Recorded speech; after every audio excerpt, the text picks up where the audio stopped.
Our next presenter today is Gabby Mayers. Gabby has a presentation titled Addressing the Racial Disparities and Homophobia in Mental Health Care. Gabby? Thank you, Laura. I'll be sharing my screen right now. Good afternoon. My name is Gabriella Mayers. I currently live on Long Island, New York. I am also an undergraduate senior at Stony Brook University with a degree in sociology with an interest in health, medicine, and society. I'll be graduating next month. This afternoon, I'll be talking about addressing the racial disparities and homophobia in mental health care. So it's no surprise that LGBTQ+, which stands for lesbian, gay, bisexual, transgender, and queer individuals, have historically been discriminated. People of color, or POC for short, have also been historically discriminated.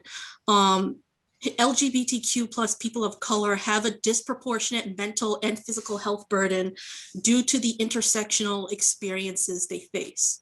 Now, when I say intersectional experiences, I am referring to multiple traumatizing ordeals that are occurring at once. Intersectionality, to give a brief overview, is a term that was coined by Black scholar Kimberly Williams Crenshaw. She described it as, and a quote from the book Race and Racism by Gulash Boza, is a simultaneous look at various forms of oppression. To give a quick example, a Black woman could face discrimination based on her race and gender. The same could apply for a queer person, except they would be discriminated based on however they might identify, their sexual orientation, and their race. To emphasize on what I mean when I say people of color who are on the LGBTQ spectrum have a disproportionate mental and physical health burden, they are at a huge risk for engaging in harmful behaviors. This includes, but is not limited to, unsafe sex, drug abuse, but what was most compelling in my findings is that they tend to engage in suicidal ideation or suicide attempts. According to the National LGBTQ Task Force, over half, 54% of multiracial respondents, multiracial including Black, biracial, Latino, Asian, South Asian, and Pacific Island, reported having attempted suicide compared to 41% of all respondents and 1.6% of the general US population. That's a scary statistic, and that's only the half of it. The Human Rights Campaign emphasized that over a majority of LGBTQ adults of color in the United States are facing significant mental health challenges today. LGBTQ high schoolers of color are more likely to attempt suicide by 27% compared to LGBTQ high schoolers who are white by 22%, and heterosexual high schoolers only by 5% in the United States. Furthermore, a rate of 29% of LGBTQ adults of color say they have been diagnosed with a depressive disorder from a provider meaning a therapist or a counselor from their school, compared to 39% of LGBTQ adults broadly, which is a 10-point gap. Moreover, 35% of LGBTQ youth of color receive emotional counseling. So what does that say about the attention and the support that's going towards this community? This study aims to address the availability and adequacy of mental health support for LGBTQ+ people of color, particularly those who reside in lower and middle socioeconomic communities. Enforcing policies that ensure the protection and physical and mental well-being of Indigenous groups, different genders, and sexual orientations could also potentially reduce suicidal and self-harm rates.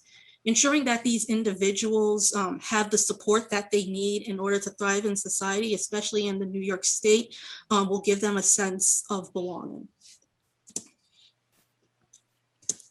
So the methods and research that I did throughout this independent study in spring of 2020 is that I did a broad literature review, which was conducted by searching key terms through the Stony Brook University Library Journal database and Google Scholars.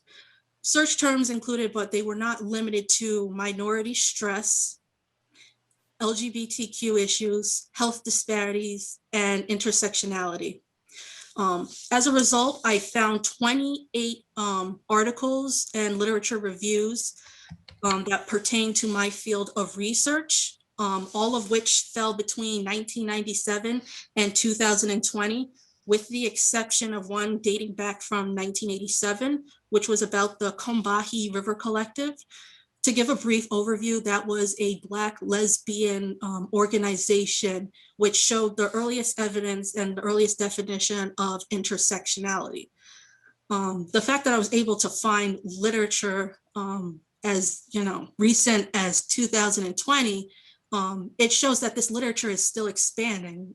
This idea, these issues are still recent.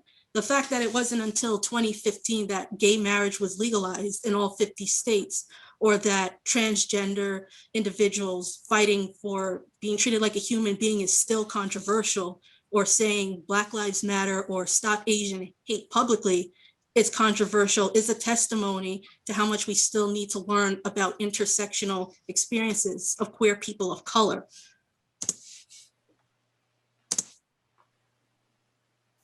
On a lighter note, generally we have made great strides in providing awareness about LGBTQ issues in recent years. This has been through programs, shelters, and promoting general mental wellness. However, there is a lack of specific training pertaining to LGBTQ people of color. Accessibility and representativeness continue to be barriers to people accessing the mental health care that they need. Absence of research also needs to be addressed, which leads me to my following recommendations. If someone could mute their microphone, please. My following recommendations include require training on the needs and intersectional experiences of LGBTQ plus people of color for mental health practitioners in New York. Establish a state task force to address and make recommendations on the following. The primary barriers to accessing mental health services for LGBTQ plus people of color. The primary barriers to LGBTQ plus people of color entering the mental health field. Allocate funding for more research in this area as well. Also, other ways is making sure they are covered by insurance, covered by subsidized programs. We also need to increase representation. In order to do that, we need a study task force to identify the most significant barriers and make the appropriate recommendations. While I did not include this in my slide, as part of my other recommendations, it would be appropriate to also conduct a survey on LGBTQ plus people of color in the SUNY system to understand their needs and experiences and how we could best support them as college students. That concludes my presentation. Thank you for your time. I will now leave the floor to any questions. Thank you. Thank you, Gabby. That was wonderful. I feel like that's what we talk about at Quine New York every day. So it just presented better and in a prettier PowerPoint.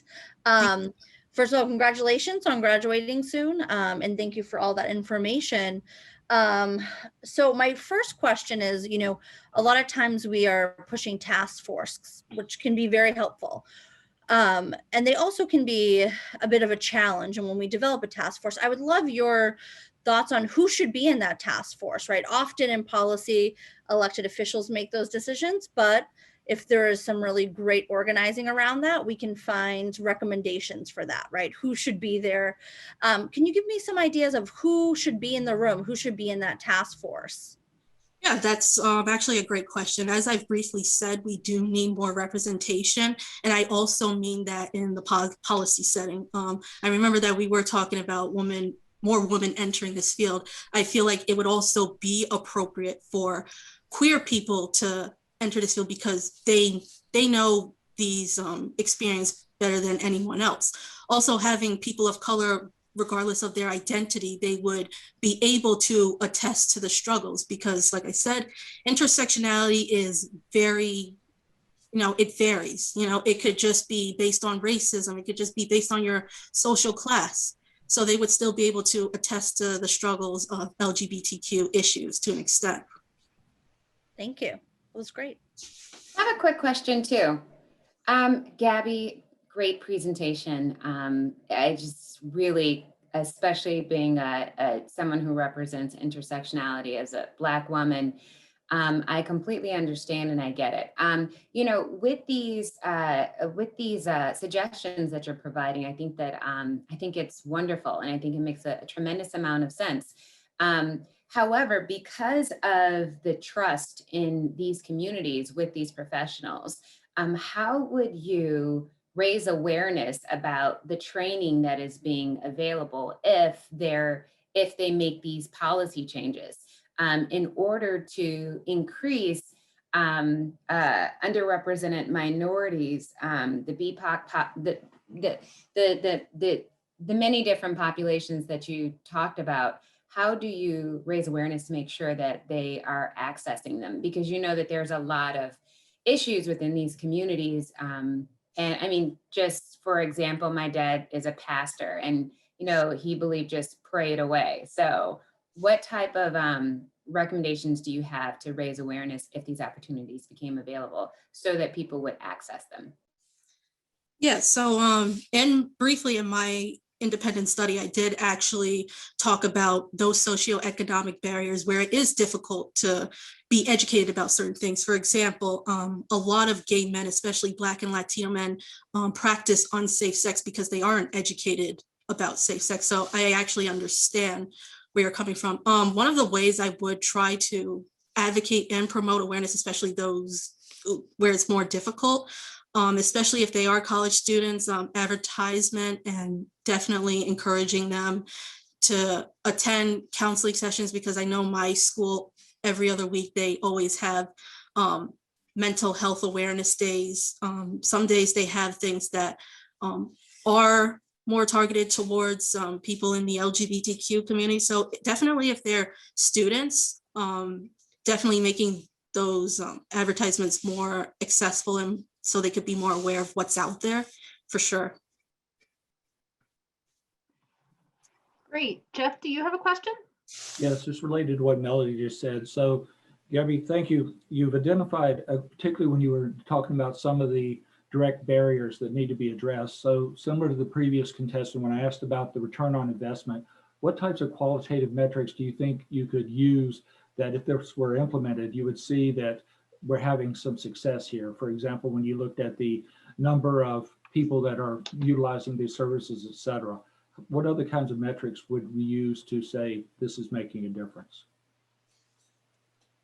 So since there are a lot of qualitative methods that could be used, I know that in the SUNY system, probably the most effective way is doing field research by conducting interviews primarily with those groups and asking how they feel, how much representation do they feel is going towards their school. Do they experience invisibility? Do they experience homophobia, racism? If so, how does that affect them? How does that impact their abilities to succeed academically and personally? And how can we improve our curriculum? So definitely in the SUNY system, I would have a good idea of how to approach that. But generally in the New York State, I'm not sure, but that is something I would love to pursue and look more into. Well, it makes sense to me that you would want to start with a population that you definitely had access to and knew that you could work with. So I think that's appropriate. Thank you. Absolutely. Thank you.